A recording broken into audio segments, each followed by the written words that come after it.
ورحمۃ اللہ وبرکاتہ۔ آج آپ لوگ تھائولوجی میں لفظ اسلام کے معنی اور اسلام کی حقیقت کے 2 پیراگراف کو پڑھیں گے۔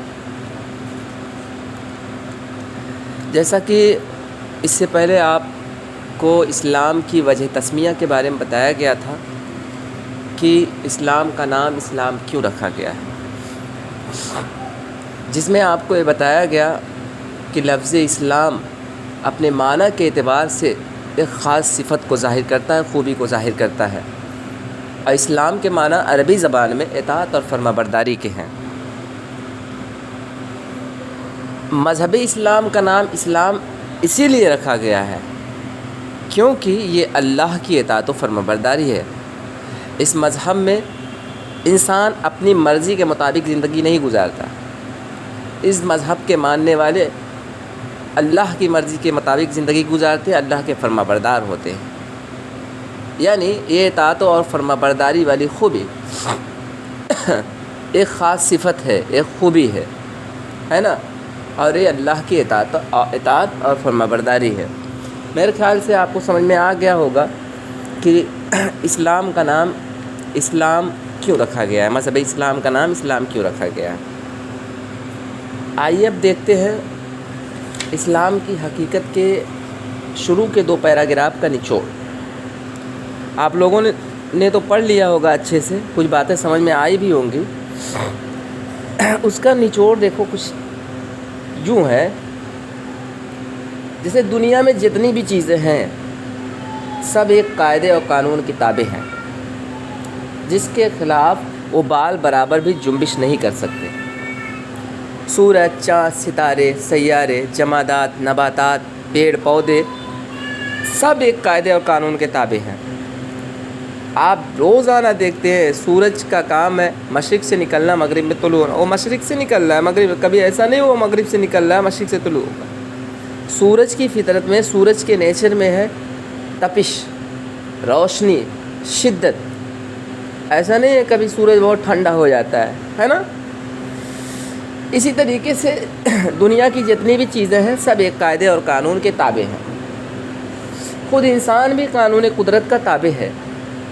انسان جو ہے وہ فطری طور سے قانون قدرت کا تابع ہے۔ اس کی بدن کا ہر عضو وہی کام کر رہا ہے جو اس کے لیے مقرر ہے۔